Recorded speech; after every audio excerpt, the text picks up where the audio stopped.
Sweet Pea. Hi, Mummy Bear. How are you? I'm all right. You sound very cheerful.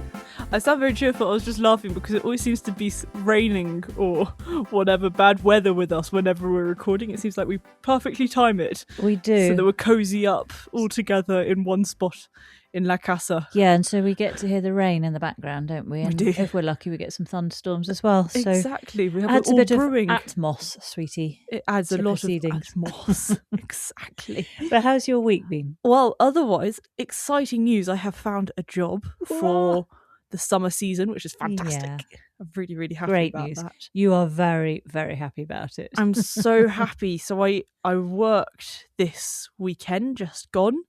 And so it was my first session. It's at this kind of restaurant cafe. So they kind of serve all throughout the afternoon into slightly early evening. Mm-hmm. And it's just kind of really nice, and it's outdoors, and there are lots of walking spots nearby. So it's just kind of good fresh air. It's not all stuffy and crammed. No, or whatever. It's very nice, isn't it? It's really lovely. And it's actually a place we like to go to quite a bit as well. Exactly, which is how we found it. Yeah. So it was absolutely perfect. And so I'm working there. And so I did a trial on Saturday, and then on Sunday was just like a proper work day. And then I got my first paycheck at the end. Oh, you were chuffed to bits, weren't you? And it was such a nice paycheck, and I just felt so happy. Rich beyond your wildest dreams. I know. I feel like the millionaire. You of the wafted world. around in my face, didn't you? And if it had been notes, you would have served them out like a poker player. Yes, exactly. And I was about... And Hobbs agrees. And I was going to say to you, go buy yourself something pretty as well. Which would have been so rude. I would have had to run for the hills if I said that. No, you wouldn't. I would have said, yep, thank you. £5, please. Off I go to buy myself something pretty. For the garden, probably. For the garden, of course.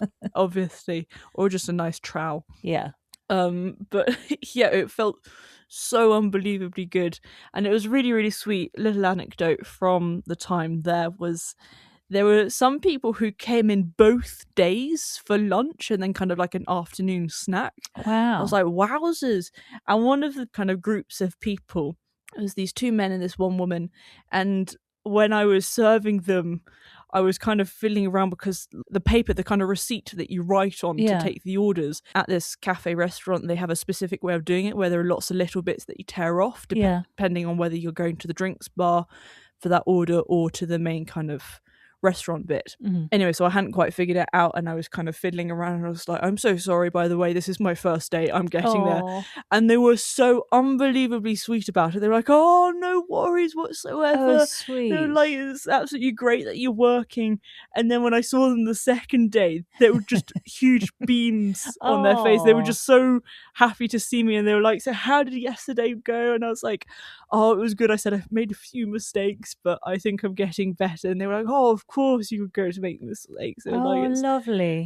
So just really supportive and nice. Really supportive and absolutely lovely. And it was just really nice, frankly. All of the customers were lovely. I think because of the area, you're generally going to get a decent clientele, aren't you? You've got all the walkers. Yeah, exactly. Who are stopping off. They're just grateful for anything, I think, when you part way around a walk. Bit tired. Yeah, exactly. And in the summer when it's just kind of chilling and trying not to get too hot if it's really hot that day. And so it's just coming in for just a nice bite to eat, a bit of chat and a drink. Really great. The only issue is, as you mentioned, a large part of it is outdoors, so you're very weather dependent. So hugely. For example, this evening with it being with rain out there, working for me. It would be shut, wouldn't it? Yeah, really, exactly. Or just the indoor bit. But well, great news. Big congratulations to you. It's a lot of fun, and there were a lot of tips that were coming. Nice. You have to take the tips to the kind of where you pay at the end. We have a kind of big pink piggy bank where all the tips go into and then they get divvied up between everyone.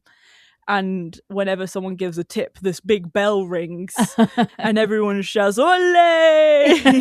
when it comes. And then it just makes the client feel a little bit special for giving a decent tip. A tip. Even if it's a little bit of a tip, we're always grateful. And then it's always just big smiles and thank you. And so even the guys in the kitchen, you can hear them go, "Ole!" So everyone's saying thank you at that point. Oh, that's nice. It's just a really great atmosphere at the moment. Well, I haven't had that kind of work. No one rings a bell and says "Ole." Oh, and gives do you want me any to tips. come round with a little Could cowbell for you? I'd really like that.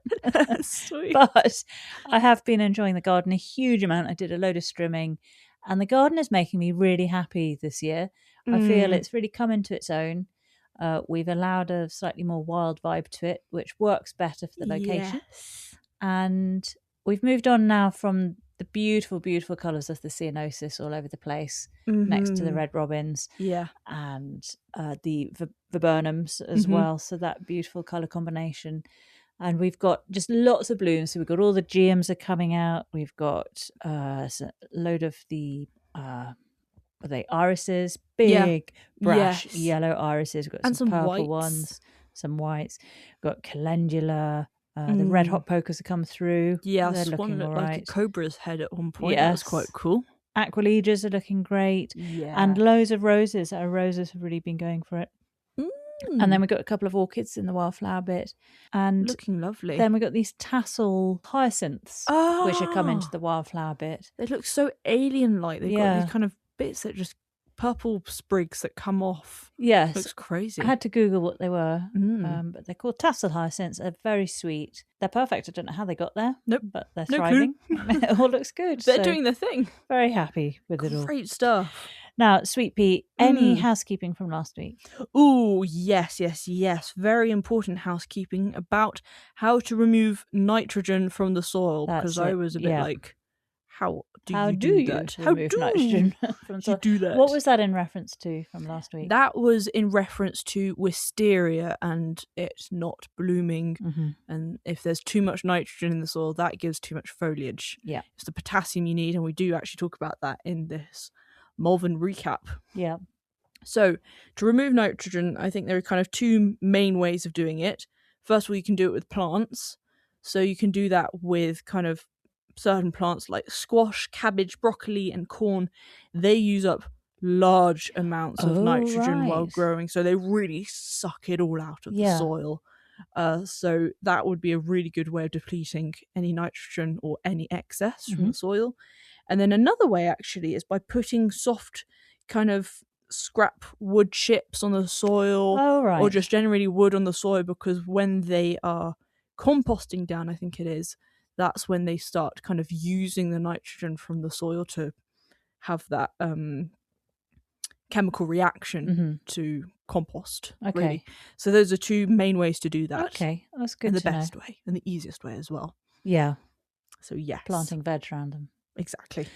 Sounds good. Well, thanks for looking that up. No worries. Well, I had a bit of housekeeping, and that was, do you remember I talked about the Cockcrow Bridge? Yes. The wildlife bridge? Yes. Heathland the crazy big bridge. Yeah, that's it. That crazy big bridge. It's on the A3 near Cobham. Yeah, that was it. We were wondering why, a couple of questions I had was, one was, why was it so big? Yeah.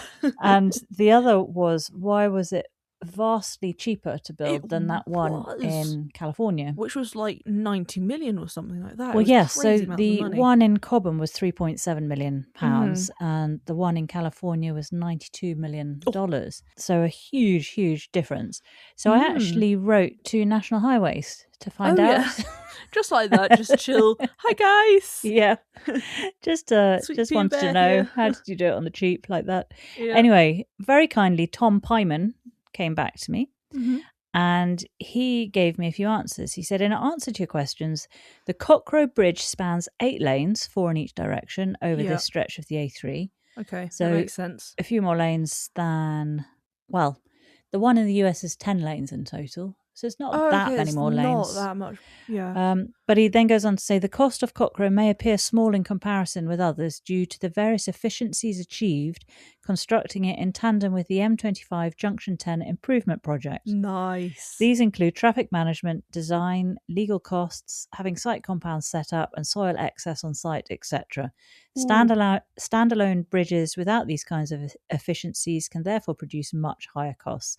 I hope that helps. Thanks again, Tom. That's a great response. It I love is. that. Just bang, bang, bang. Here are all the things. Answered all the questions. I love that. Very Thank happy you very with much. that. So, Tom, thank you so much. We really appreciate you taking the time to get back to us on that. Yeah, I can completely understand how that was far more efficient. Now, I have a couple of quick chit-chat catch-ups because we have a lot to get through on this Malvern show, don't we? Gosh, the plant list was long. Yeah. First of all, I thought I'd give some NGS updates as and when any of our guests have their gardens open. Good point. And the lovely Anne-Marie and Andrew from 50 Shades of Green. They're in Walsall, West Midlands. Yes. And their garden is open by appointment soon. It's from the 22nd of May, so cool. Not long. So I'll put a link to their garden and you can hear their episode with us. And of course, there's that really wonderful video that George Lowther from George's Jungle Garden did, which is on YouTube. So I'll put a link to that as well. So you get, he does a proper walk around their garden. You can get a really good view of what it's like. Exactly. But it looks like it's definitely worth a visit. And then also some just such exciting news. Lovely Delia from Hone Hill Gardening, who we had on last year, I think it was. Yeah, I think so. She has a book coming out. Yay! Do you remember on our chit chat with her, we talked about a book. We were so adamant. Trying to gently nudge, weren't we? Yeah. I'm not sure if it was how so gentle it was. Yeah, I'm not sure how gentle it was. I feel like we probably You must write a book. You have to write a book. Giving her the evil glare.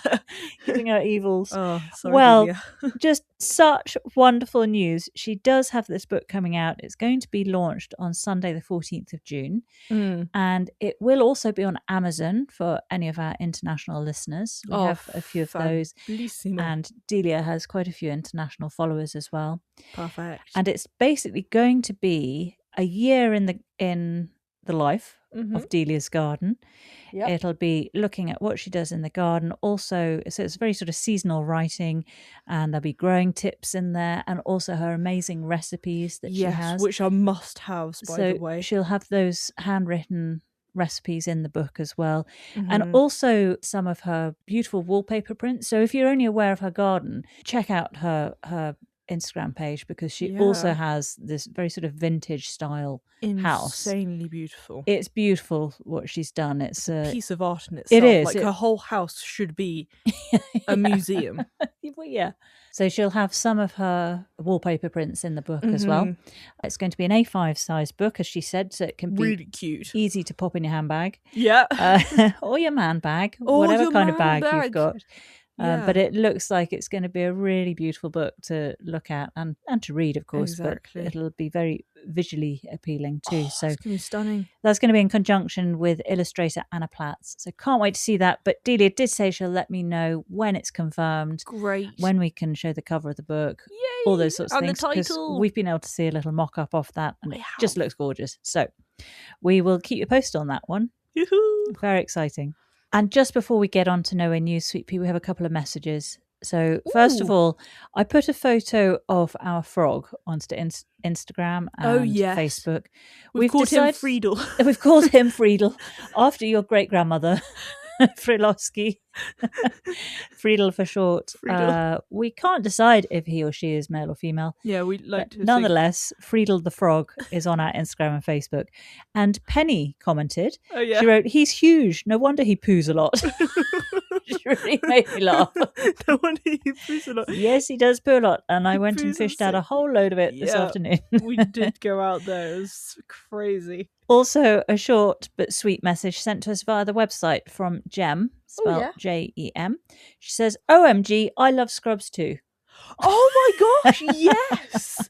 Oh, that's fantastic. Oh my gosh. I'm so happy that someone else loves Scrubs. We can talk about Elliot Reed and all right. All her quirks. You can talk to Jem about that. Fantastic. But thank you both for your messages. Thank we do you. like to hear back from you, so really appreciate it. Love that. Right, some No Way News. Do you have something for me this week? Right, I will be speedy and quick. It is very fun.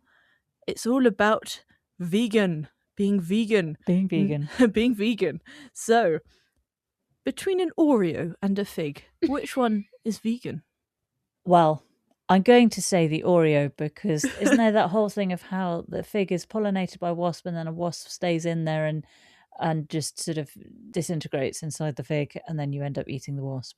You've ruined my fun fact, but okay, yes. But is that true? I thought that was an old wives' tale. No, it is very true, actually. So yes, part of the pollination process is where the female wasp will crawl inside a fig to lay her eggs, but unfortunately she dies during the process.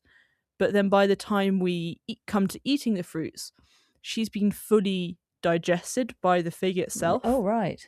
So you won't taste any of that. But so does that mean figs are carnivorous plants then? I don't know exactly if they're doing it on purpose. Because I don't know because carnivorous plants are like, hey, come over here. Whereas figs are just like, I'm here. Ah! It's that kind of way around.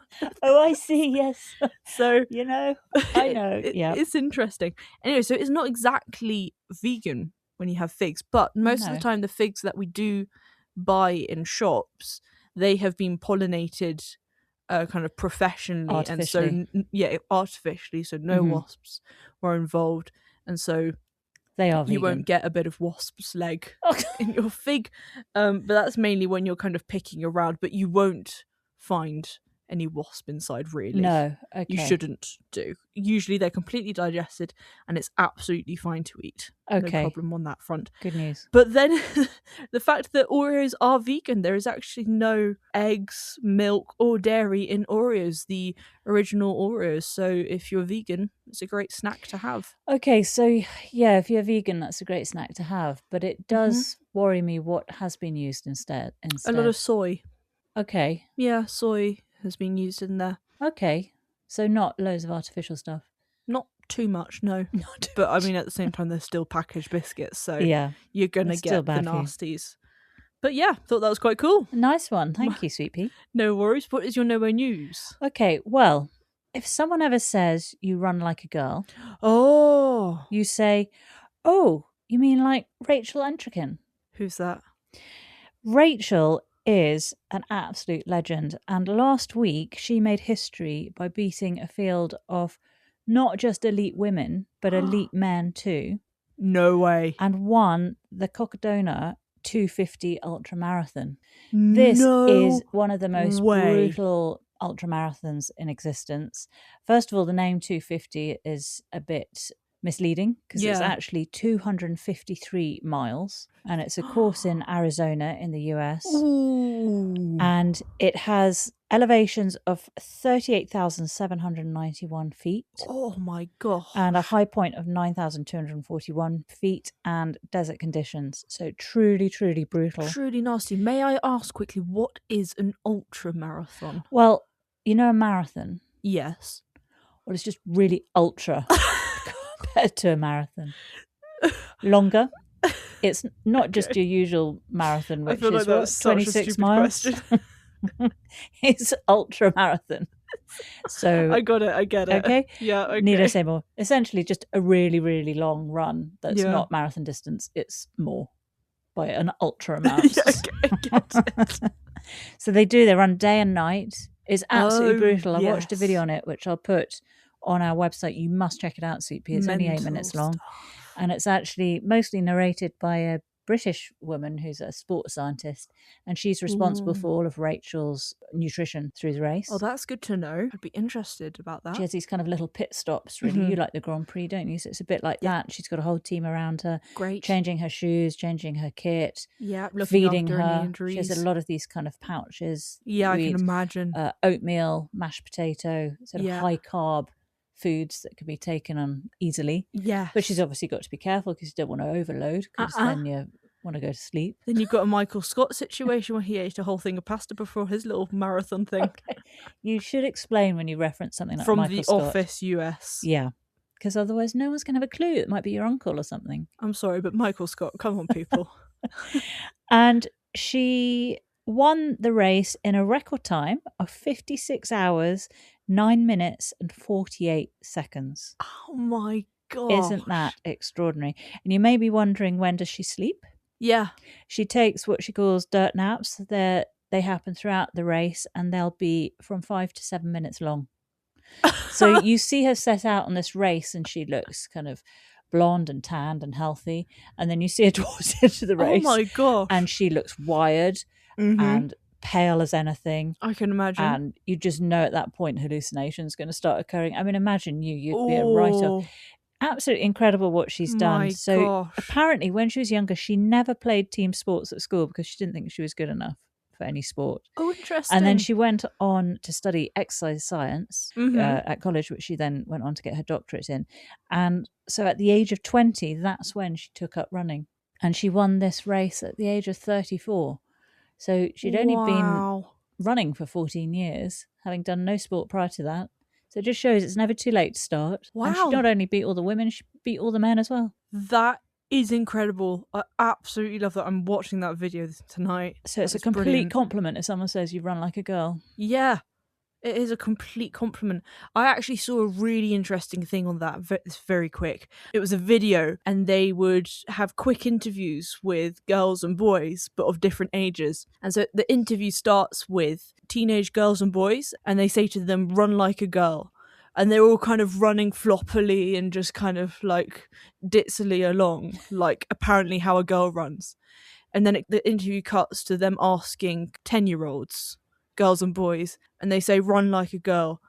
All the girls are really running, really tough and really strong and Powerful. not powerful and everything, and even the boys are. And it was a really good advert, mainly about how we need to change the perception of that change between 10 and then late teens. Yeah. Of why is there that change between those ages? Yeah, it is sad, isn't it, that happens. So I thought that's quite interesting when you say "run like a girl." Yeah, absolutely. It's a compliment. It's an absolute compliment.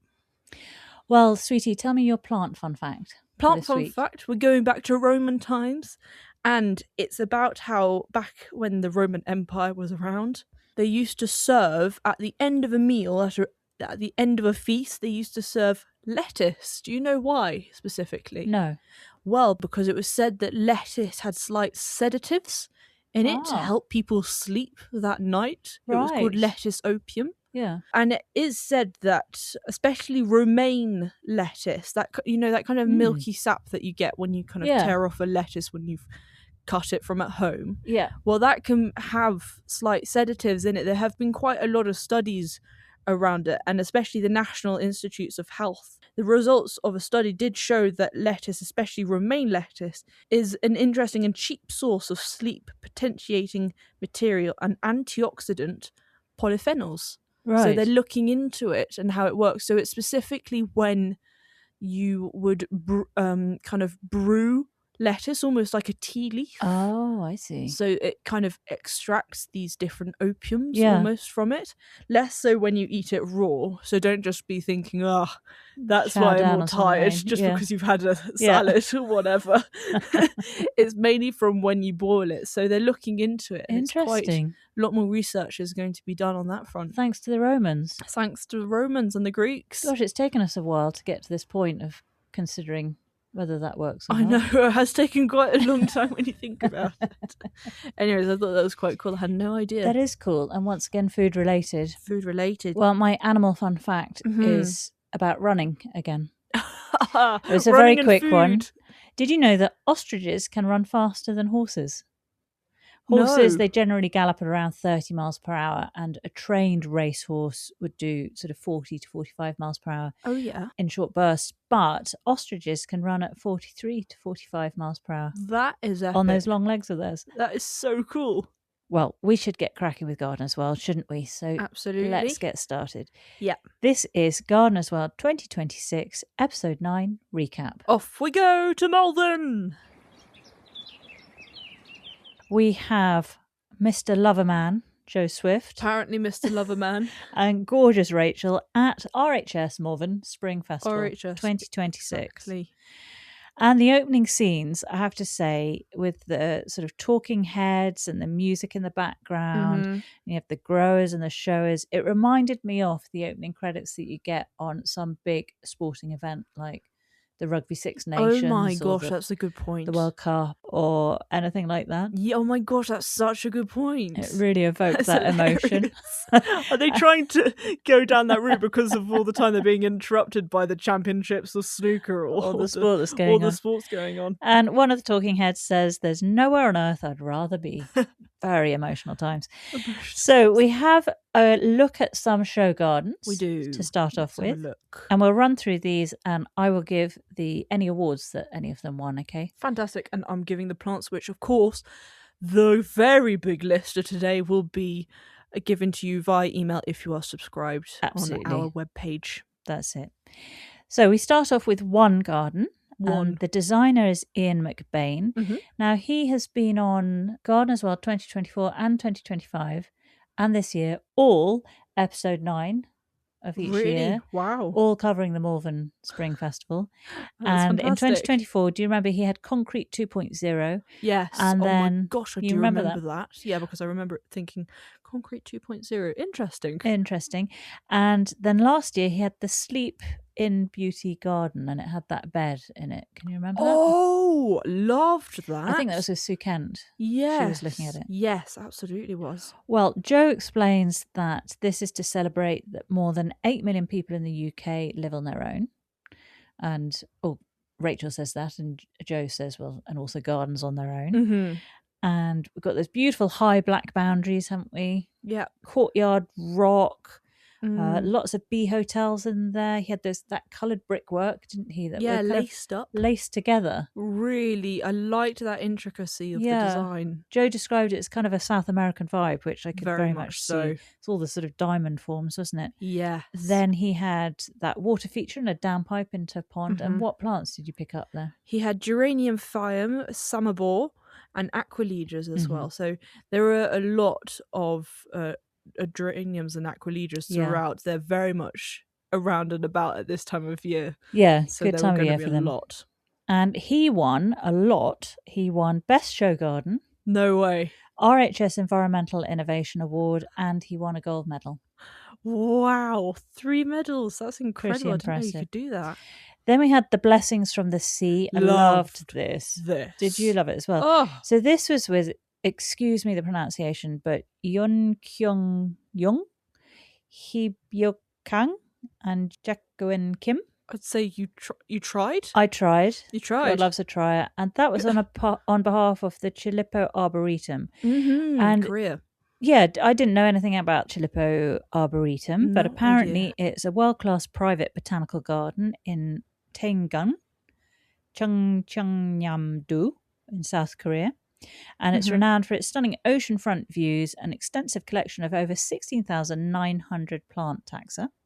And it was established by American-born Korean citizen Carl Ferris Miller in 1979. It's 58 hectares, and it's particularly famous for its magnolia, holly, camellia, and maple species. Very cool. I really loved this. There was that pretty rill which Joe pointed out. I thought that was beautiful with the design in it. Yeah. I liked the edging tiles that Fantastic. Rachel pointed out. I thought it was a great use of those tiles. There was such a calmness to the planting as well. It was really low and close to the ground. And then there was some beautiful flowering viburnums as well. Yeah. Dotted around the place. Well, they won 2 awards. They won Best Construction for Show Garden and a silver medal. Just a silver. Not taking that. They deserved a gold, people. Then we had Lifted by Birds, and this was designer Tom Saunders of Skylark Garden Design. Okay. And he had the Orchid Garden in 2024 at Taunton. I don't know if you remember that. That featured on Gardener's World as well. Oh, I can't quite remember that. Well, he had that dry stone ruin. Would you describe it as that? Sort of like a hut of dry stone. Yeah, exactly. Like it had been there for ages and they had to construct around it. Yeah. Almost. I really, really like that. A lot of dead hedges, which were obviously awful because they're fantastic and so easy. Fantastic for wildlife. Front. Yeah, exactly. And then he had the great things like teasels and achillea, which just are fantastic for birds and pollinators. And I had no idea that achilleas are anti-parasitic. Yeah, I had no idea. Birds will build the nest from them. That was very, very cool. Well, he won the People's Choice Award for Best Show Garden. Oh, I can imagine, yes. And a gold medal. Fantastic. And then Rachel finally is allowed to go to the floral marquee, where she had wanted to head off initially, but Joe wouldn't let her. Nope. So we first go to the Alpine Garden Society. Apparently Rachel got into gardening because of alpines. Her father really loved them. No idea about that. Which plants did you get for them? Yeah, so she talked about this teeny tiny little saxifraga, which was really clumpy and small, kind of like a little dome on the ground, and then would shoot up little florets out from there. And then also some edelweiss as well. And she said they may look like they're really difficult and quite precise to look after them and just very dainty, you know, but actually they're very hardy, and if they have plenty of drainage and just a nice very resilient condition. Yeah, exactly. Very, very hardy. Well, Alpine Garden Society got a gold for that. Oh, brilliant. Then we had Growing Crazy. Yeah, Pelargoniums. Stephen Pollard. We've seen him before on Gardener's World, didn't we, last year? He was at Gardener's World Live. Yes. Monty kept going back to buy pelargoniums. That was it. Oh, yes, he wanted his scented pelargoniums. Well, which plants did you get there? So he talked about a pelargonium pink Capricorn, which was really, really pretty and obviously scented as well. Did you see there was a beautiful orange one? Yes, I wrote that down. There's an amazing orange frilled one. What is that? Well, do you want to know what it is? Oh, could you tell me? Pelargonium Grandad Mac. Yes. Oh, I like that name as well. That really caught my eye too. That's a cool name. And I was so upset when they didn't mention it at all. But so I had to go and Google image it. And I know. That's the name I got for it.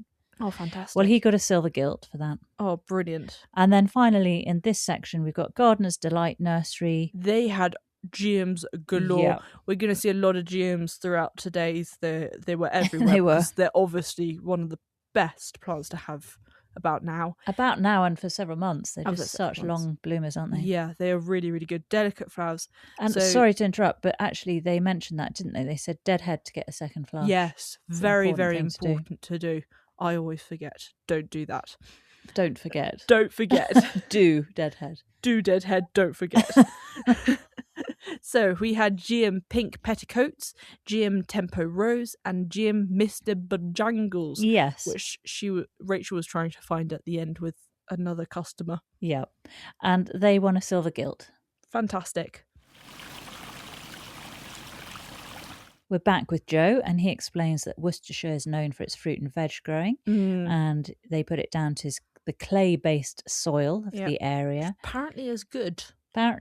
Which we never would have thought until we had a chit-chat with someone last week. Oh, yeah, we did. They actually talked about the benefits of clay. That's going to come up soon. You're going to love it. So this garden is called Clay, the super soil. And the designer is Martin Wilson. He's of Wilson Associates Garden Design. He had all sorts of suppliers and collaborators on this. Oh, yeah. All of which I'll put on our website. But the one that stuck out for me, Sweet Pea, which you'll recognise, is pots were supplied by Tom's Yard. And Tom's Yard, can you remember who recommended him? Liz and Fee from New Hope Daylilies. Was it. And Fee actually had some of Tom's pots in her dream garden on our chit chat with them. That was it, of course. Well, in this garden we had all sorts going on, and especially about the ground cover and what we're doing down there. So first of all, there were lots of dogwood stems chopped and dropped, which is a very important thing when you're pruning and cutting things back. You can just drop it on the bed and leave it as a mulch, and it's fantastic because then the worms take it all down.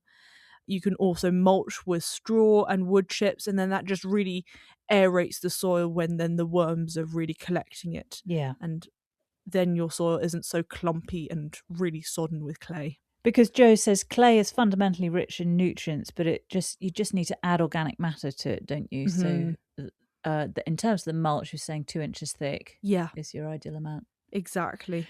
And also, of course, how do you know if you've got clay? Well, you simply take a handful of it, squeeze it in your hand, and if it stays in a clump, then you've got clay. Exactly. It's quite obvious. And also you can also try and make a pot, and then that's pretty obvious as well if you have clay.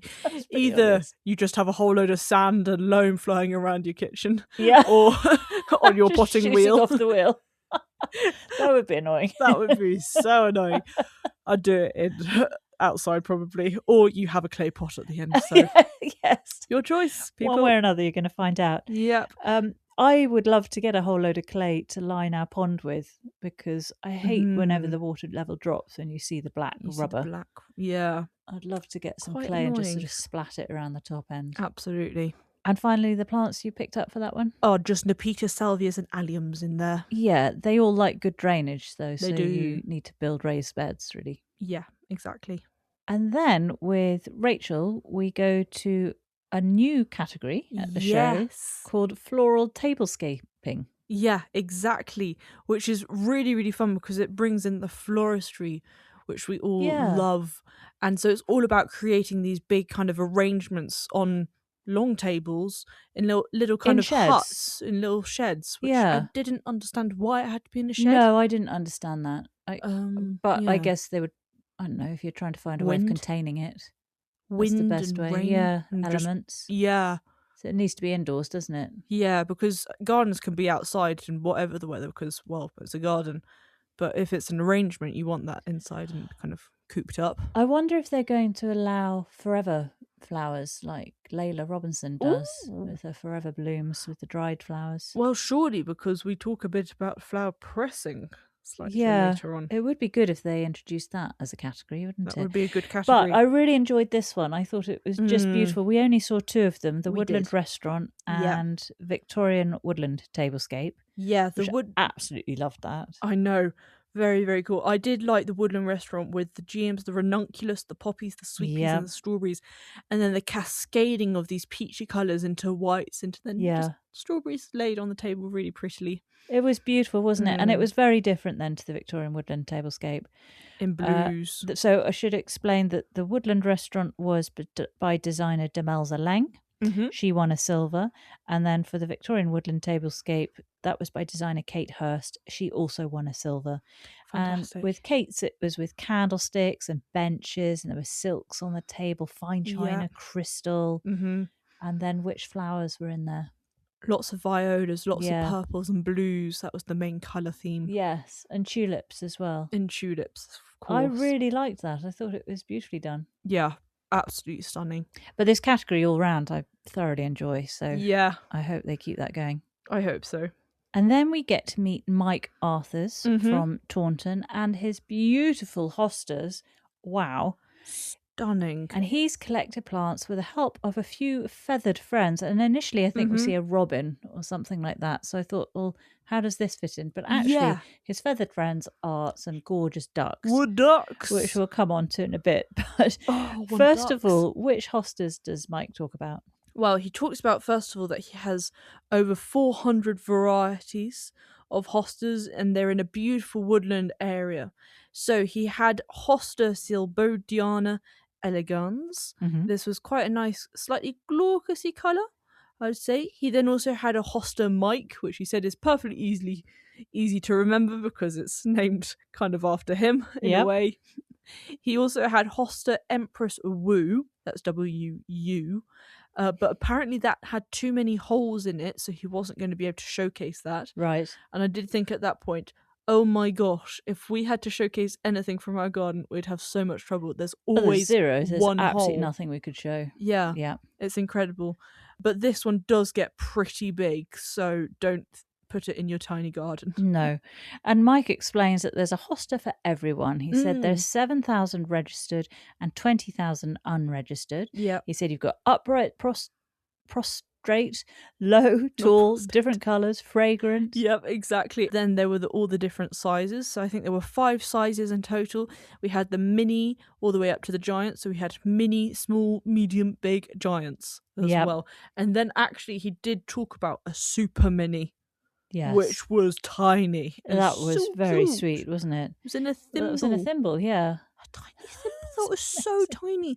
I really, really liked the tininess. They were like little rock plants. He said you do treat them a bit like little bonsai rock plants. Yes. You can really keep them in a kind of nice, tight little clump in a little terracotta pot or in a thimble. He said with the miniatures, you essentially bonsai them by restricting the size of the pot that they're in, so they will just keep really small, won't they? As opposed to a bonsai that you'd normally clip. Yeah, precisely. But I really enjoyed watching Mike because he so thoroughly loves his hostas, he was so informative, so knowledgeable, wasn't he? And absolutely. I really kind of got swept along with it and thought, yes, I want to have thousands of hostas in my garden and be battling slugs non-stop. But especially when he talked about how he deals with his slugs. And this did remind me of an episode quite a while ago. I can't remember which one. I think the year before last. Abby Evans, who was at the Grove Hotel in Watford. Do you remember? And she said, you don't have a slug problem, you have a duck deficiency problem. Oh, that rings a bell. And Mike has solved that problem by having the ducks. The ducks. So he's got khaki Campbell duck called Sparty. Sparty. And she deals with the ticks. He mentioned ticks I as know, well, didn't he, at one which point? I really like the sound of, because ticks are Yeah. the bane of my life. They are the bane of your life, aren't they? And then he had some bigger ducks to deal with the slugs. And then he has some other slug prevention, which is a bit of shade netting at the base, as it stops the slugs and woodlice from making a nest and then laying their eggs. Exactly. And another technique is to put a moat around them, essentially, isn't it? So yes. slugs and snails are like this. So slugs and snails can stretch about 3 inches, so it has to be at least that much of a gap. They're like the Slinky in Toy Story. It's just front end goes first, bottom end comes after. That's right. Yeah, exactly that. And he says hostas really are important in life. They're damn important. They're damn important. So we see his stand, and do. Rachel asks about letting them flower, which apparently lots of people cut off the flowers, and I didn't hear or find out why. Do we know why they would do that? And Mike recommends that you have the flowers because some are very fragrant and they're good for insects, of course. I suppose some people just it takes obviously energy away from the rest of the plant, from creating a flower. So I suppose some people who just want foliage, because they are mainly for their foliage. Right. But yeah, also the fact that they have fragrance, I did not know about that. No. That would make me want to have the flowers. There's only about 130 fragrant hostas. Yeah, pretty rare. Well, Mike's hostas won a gold. Oh, fantastic. I'm really happy about that. And do you want to hear a bit more about the ducks? Oh, please. They're all named after characters from the 1996 movie The Birdcage, which starred Robin Williams, which I don't think you've seen. But the first two... Is that a psychological thriller? No, it's completely opposite. Oh. It's a comedy. Oh, and sorry. From memory, it's about drag queens or something like fantastic. that. So just really funny. Oh, brilliant. So the first two ducks are called Aggie and Sparty, named after the character Agador Spartacus, and the Buff Orpingtons, which are those bigger ones, are called Goldie and Starina. Oh, sweet. Then Joe's off to talk to some pros, and I think he starts and stops with W and S Lockyer. Yeah, he sure does. The master growers. The very dapper master grower. And Joe asks him what that means, and I don't think... Well, first of all, we don't actually get a name of who that chap is. No, his name is Simon. Oh, okay, cool. And Simon doesn't really give an answer as to what the master grower means. Mainly just a lot of stress and extra work.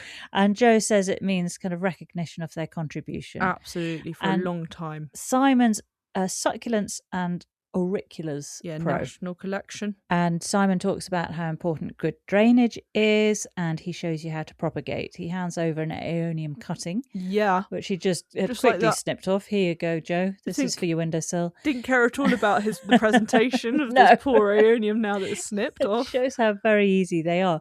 The important thing, though, as we know, is to let them callus over, because otherwise they'll just start rotting. It'll be bad stuff. Absolutely loved the bowler hats. That came from his dad. And now there's a third generation. That's Jodie, who was brought over by Simon's partner Louise. Sweet. And Jodie had her bowler hat on, and she's not sure if she's enjoying it all, but she's impressed with him being the master grower, it seems. Yeah, and they all are chanting, "Master grower, we are the master growers."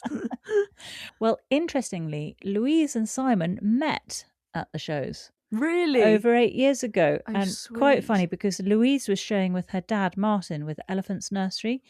But that's mainly shrubs and perennials. Oh. And when she got together with Simon, after a couple of years, she jumped ship, left Martin, Walter's lonesome. Poor dad. And now she goes to the shows with Simon. Oh, I feel sorry for her dad just in the corner going, "What about me? Why?" Well, then we go to meet Lora Peneva. Yes. And this is her first ever show garden. Yes. She's from West Sussex, and she's doing a spot of flower pressing when we meet her. It is very, very cool. I'm so happy about this because she's adding something very different to these show gardens. Never seen this before, and I'm really, really happy because I love flower pressing. I'm also interested in how to do it properly so you get the best colours.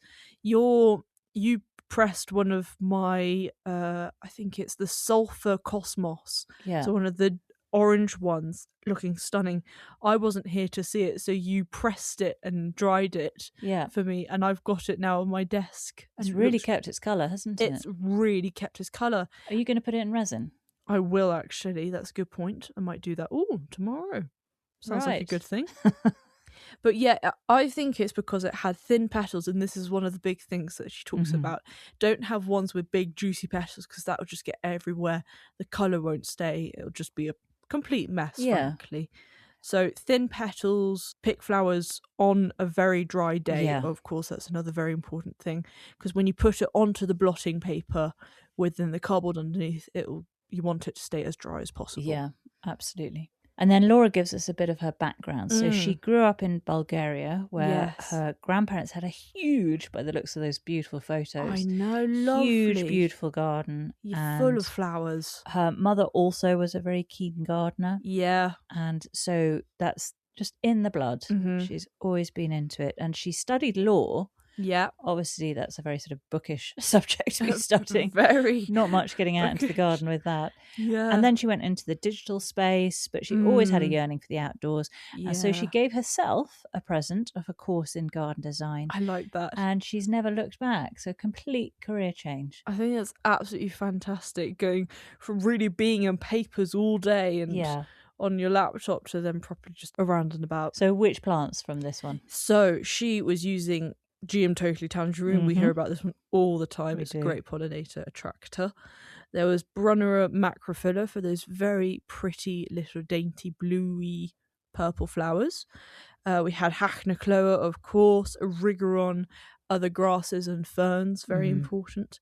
And then we see her at the local nursery, because that's where she's been storing her plants. Exactly. And can you imagine how nerve-wracking that is? Every time I've watched these show episodes, I just think I couldn't do that. No. Because you're waiting for nature to do its thing. Or trying to slow nature down from doing its thing. One or the other. We've had two here where she's trying to get it to go quicker because she's desperately trying to get those stems, and another one later on saying, please slow down, I need your flowers. Yeah. So I don't know which one's better to have, actually. So she's got lots of buds, not that much colour. So what she's doing is she is watering them with some high potassium feed to hopefully get the flowers. Absolutely. And she had a couple of other plants in that nursery. She did. We had poppies, we had salvias, aquilidras, epimediums, oxeye daisies, and anthriscus as well. And her show garden is pressed in time, nature's memory.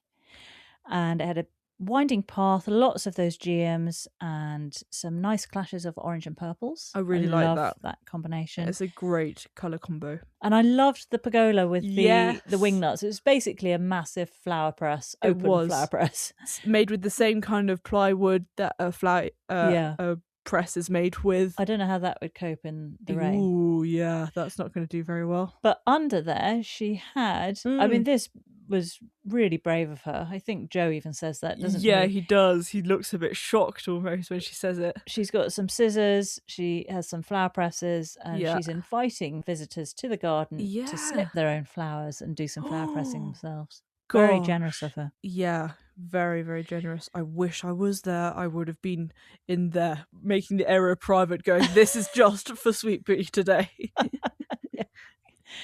Well, Lora won a silver gilt medal for that garden. Only a silver gilt?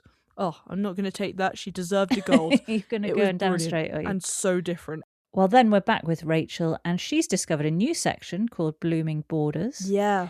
And we get to see 3 of those. The first one is called Stumped, and the designer is Laura Ashton Phillips. Yeah. But how would you describe this one?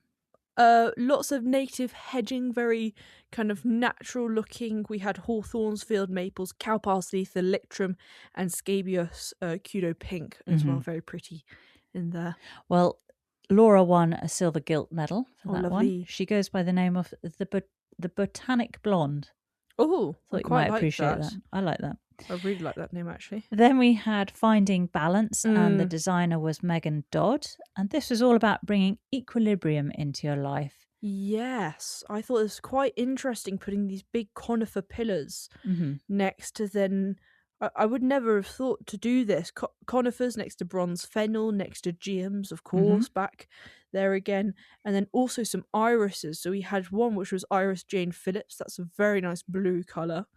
And then, never seen this before, was Iris Benton Susan. And that was incredible gold, actual gold Stunning, colour. wasn't it? It wasn't just a yellow, it was a gold. Yeah. People. That was next gorgeous, level. wasn't it? Mm. Well, Megan won a silver medal for that garden.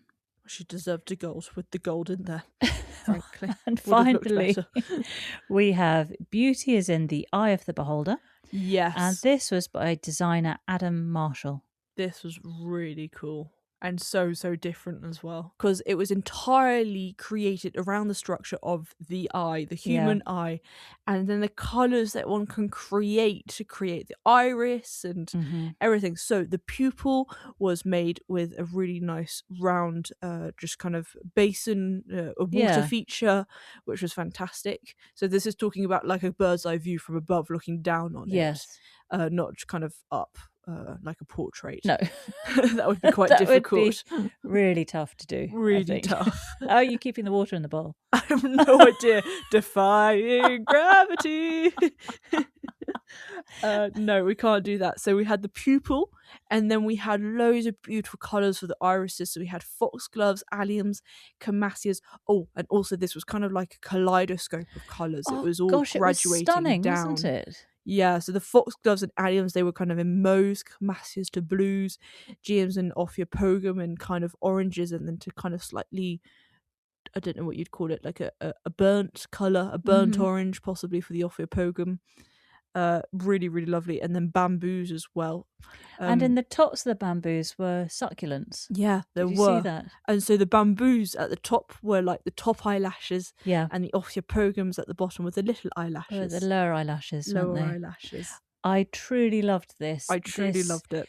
Did a lot for me. It worked with my imagination. Yeah. I loved the bright colours. The artistic side of looking at things. I loved the little succulents in the tops of the bamboo. Yeah, that was such a beautiful touch. Intricate little thing you didn't need to do, but it just adds so much to it. There was loads about this I absolutely loved, and I'd love to have been able to see more of it. So I have been cyber stalking Beauty is in the Eye of the Beholder, and I have found a video by Adam Marshall of the making of it.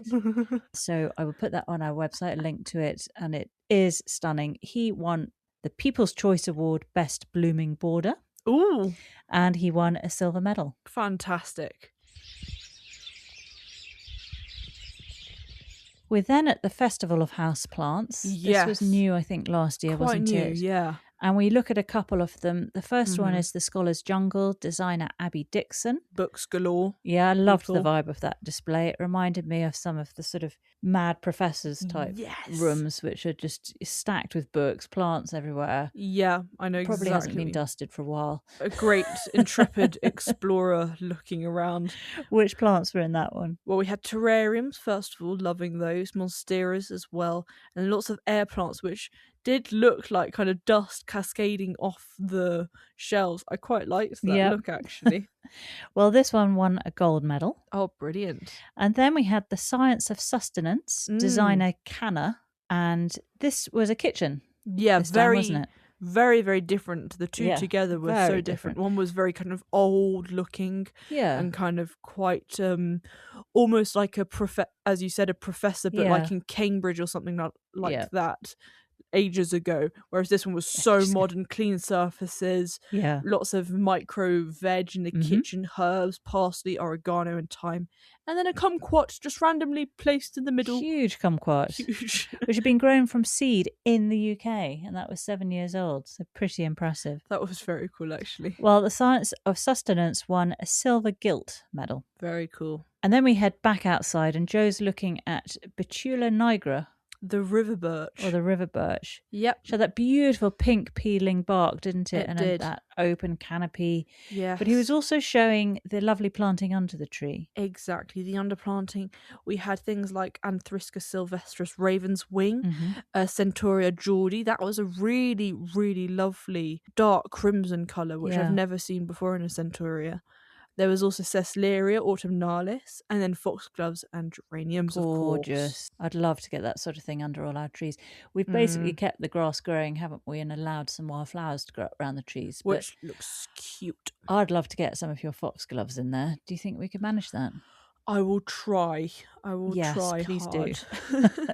And then Joe zips back into the Flora Marquee again. So Yes. he's looking for some ideas for underplanting. Mm-hmm. And he goes to the Bluebell Cottage Gardens. And there they have a Disporum longistylum. Mm-hmm. I think is how you might say it. And Bluebell Cottage Gardens are hardy perennials with foliage and flowers for spring interest. They won a gold medal. Oh, brilliant. And the other stand that he goes to in the Flora Marquee is Staddon Farm Nurseries. They have, for sort of the drier shade, they have ferns, don't they? They do. And they also have epimediums as well. And he was looking at this really beautiful one, which is, once again, pretty much a golden colour in itself, which is said in the name, actually, by the fact that it's called Epimedium Wushnantsi Caramel. Yes, Hobbs agrees.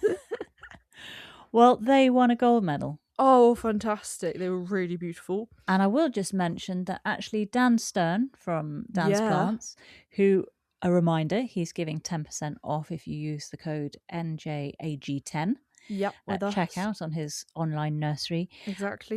He won a gold as well. Oh, but also Garden as Well did come and film at his stand, at his display, but they clearly didn't use the bit of film in the end, which was a shame. But he's had quite a bit of Garden as World exposure, I think, hasn't he, last year? But congratulations to Dan. And then also Wax Wicked Plants, they also got a gold as well. Oh, fantastic. They're carnivorous plants. Brilliant. And then we head back to Rachel, who's still enjoying the Houseplant Festival, and she's looking at a display by Alina Hibbert, who is from Bristol, and we get to see how she prepped for the show. Yeah, exactly. It turns out that Alina works at a garden centre and a houseplant shop, so she is in a good position for doing this this show garden. Would you call it a show garden when it's in indoor plants? Yeah, still a show garden. Still a show garden, is it? Absolutely. She shows some gorgeous, gorgeous plants. I expect you were paying particular attention to this garden or this show garden because of the indoor plants, Sweet Pea. I mean, of course I was. I was very, very interested in these plants. So we had a Homalumina, Maggie.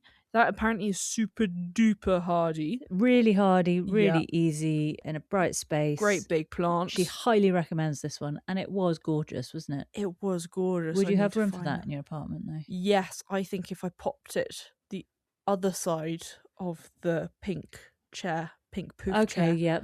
The other side. So we've got a yucca on one side and a Homalumina on the other side. And then there was also an Alocasia zebrina. I have seen this one before and I do really love it. Yeah. And actually, I did see this at the garden centre. So, gonna have to go to the garden centre when I'm back. Sounds like a good plan. And that, of course, has the great zebra colour on its stem. And then she uses this baker cake method to check when to water, which I thought it's a no-brainer once you know it. It's such a simple idea, but why have we never thought of doing that? So you get a stick, you stick it in to the soil, and when it comes out clean, she knows it's thirsty and needs a drink. Very, very easy. It's so simple. Why have I made my life so difficult by not doing that? It does seem just so simple, and you're like, what on earth? She then also had what I had no idea were ferns, which were mounted up on the walls with, I think they were on oak, wood, and then a whole load of moss kind of wrapped around them. And it was on kind of an oak plank, and it reminded me so much of those sort of really vulgar animal heads that are mounted on plates, wooden plates on walls in posh stately homes. And because one of the ferns was like a moose's antlers, wasn't it? Oh my gosh, I was going to say that. Oh, were you? That is hilarious. Because I thought that's so much nicer. I'd much rather have that on my walls than an animal staring down at me with googly eyes. Yeah, exactly. Especially if the eye moves. I absolutely loved it. The leaves were so peculiar. So this was called a Platycerium hillii. And she also had a dwarf one too. And she showed how she was mounting it on, clumping the moss around. And then she put in some screws around it. And then I think she was tying wire or string Did she? around or something to hold it. Notice what she did use to hold it. Is that what it was? I must have missed that. So, or at least that's what I thought I saw. Because it just looked like she was some kind of wizard, just totally wiping out gravity. Yeah, it was like that. But I thought it was absolutely fantastic. Yeah, I think she got quite emotional about showing, didn't she? And at the end she says, "I'll see you there, me lovers. Wish me luck." We wish you luck. Well, her garden is called Back to Grandma's House, her display garden. Yep. I don't think they call them gardens, do they? I would call it a garden. And Alina designed it with Adam Crichton. And they won 3 medals: Best Indoor Plant Garden, People's Choice Award, Best Indoor Plant Garden, and Gold Medal. That's her first garden. That's amazing. It was a fun display, wasn't it? It really she had some real beauties in there. Yeah. I like that 70s theme that came from looking through her dad's old photo albums from the 70s. The beautiful old decor. I found it made it look more natural, more homely than if it was just kind of normal, present day modern decor. Yeah. And then Joe's great pains to explain that the moss is from sustainable sources, which is, of course, critical that people understand that. Absolutely. Don't just go grabbing it from a forest. No, you can destroy a whole ecosystem if you do that. Don't do that. And then also we look at a pot that's sitting on a table with a chrysanthemum in it. Yes. And Alina explains that her great-granddad was a passionate grower. So this one is named after him and is called the Leonard Knight. Yes. And it was lost for a few years, and her nan couldn't find it for a while, but she finally got some cuttings back this year. And so Alina's hoping to get some flowers to make him proud. I really hope she does get some flowers. That's a lovely thought, isn't it? Absolutely gorgeous. And one last thing I do want to say is, did you see that lava lamp in there? Oh, absolutely yes. Fantastic. She had substituted the lava bit, whatever you call it, for little kind of what seemed to be moss balls, but it just looked so cool in the decor. Very cool. I want to know how she did that.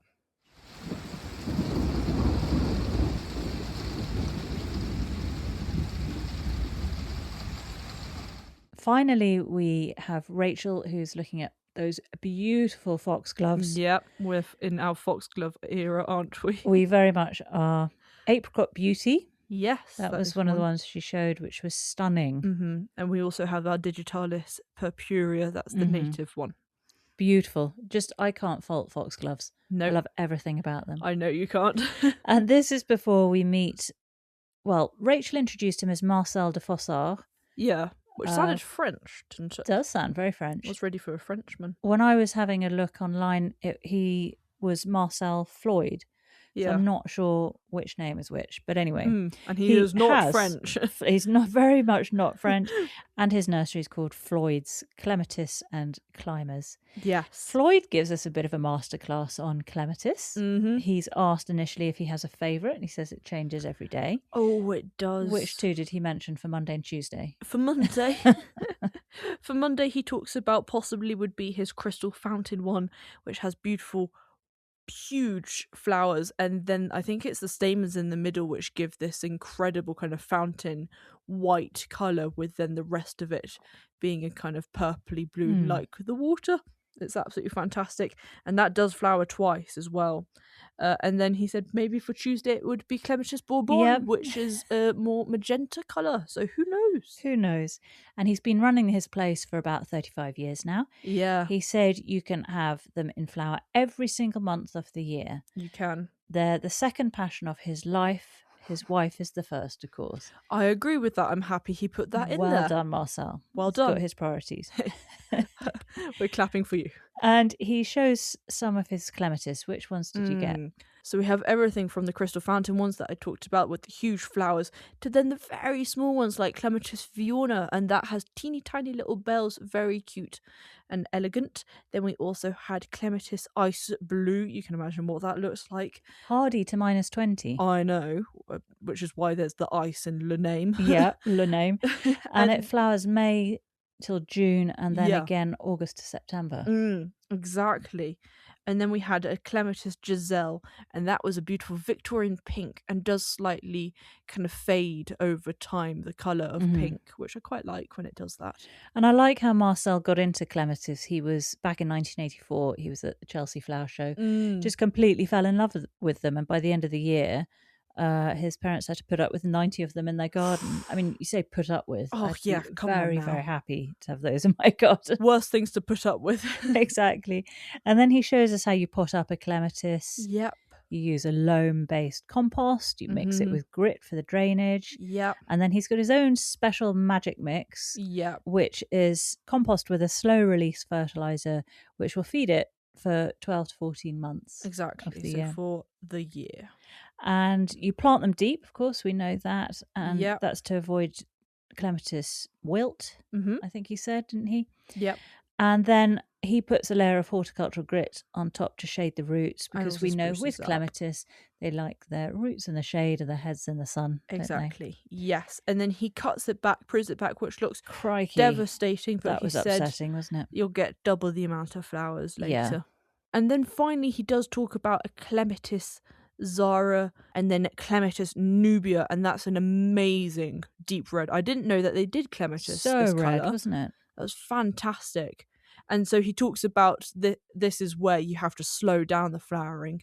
He has to cover with a net over the top because his flowers are going too quickly compared to others who are trying to get their flowers to come. Yeah. Well, Floyd's Clematis and Climbers won a silver gilt medal, and you can buy his Clematis and Climbers online if you want to. He's all set up for that. Just PayPal. Oh, great. But you can, if you go on his website, oh, wow. Clematis are such stunning flowers, aren't they? They There's really such are. variety. They're absolutely stunning. And that was that. We have no jobs for the weekend. No, which is very good, because after that, that was a job down in itself. So I think we're going to have a look at, as well as our favourite plant and top takeaway, our favourite garden. Yes. Sweet Pea, what was your favourite? Oh, it was Blessings from the Sea. Oh, that was mine as well. Are you serious? I am. Oh, I mean, come on now. It deserved a gold, people. Yeah. We all think it deserved a gold. We all think, you, me and Hobbs all think it deserved a gold. Us three, we think it deserved a gold, and plus it was both our favourite gardens. That's the Sweet Pea and Pear Choice Awards. Yeah, exactly. That should be one, actually. Best in show. Yeah. And what was your favourite plant? So many to choose from. Oh, I couldn't choose between the Clematis Nubia that we saw at the end, the deep red, and then the Iris Benton Susan, the gold one. Or you can have two. Can I have two? Yeah. Because there were a lot of plants. There were a lot of plants. What were yours? You can probably guess. Mine were the foxgloves. Oh, of course. All of the ones shown. I thought the apricot beauty was very pretty. I liked the colour of the apricot beauty, but I preferred the shape of the other ones. Interesting. The fewer flowers. And your top takeaway? Top takeaway, flower pressing. Right. I just absolutely love it. And I liked her little top tips about when to pick and then what type of flowers to pick. And I'm going to be trying GMs personally now. That was Lora, wasn't it? That was Lora. My top takeaways, I had two. Oh, one was the edging tiles from the Blessings from the Sea, and then also the Achillea from Lifted by Birds. Yeah, the anti-parasitic properties. Had no clue about that. Fantastic. Well, that was a heck of an episode to get through. Oh, yes.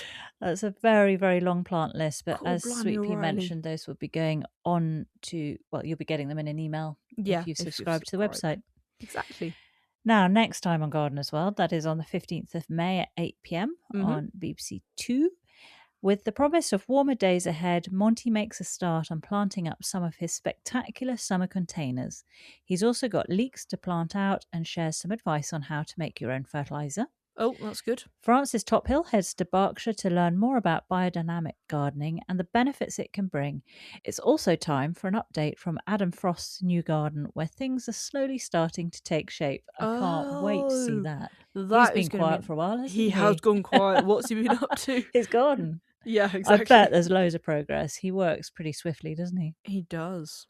In Cumbria, a couple of growers share their love of auriculas as they get ready for this year's RHS Chelsea Flower Show. Oh, yes. And as part of Mental Health Awareness Week, a forager explains how her garden helped her to heal after being diagnosed with cancer.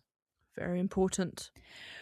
Well, as always, if you want to get in touch, please do. Yeah, We'd please love do. to hear from you. And yeah, even if it's about scrubs. And also, we do get messages that come through that people don't want mentioned on the podcast, and we oblige. We just love hearing from you. Exactly, So it's still really if lovely. you don't want it shared, no problem. But if you do want it shared, then we're happy to do so as well.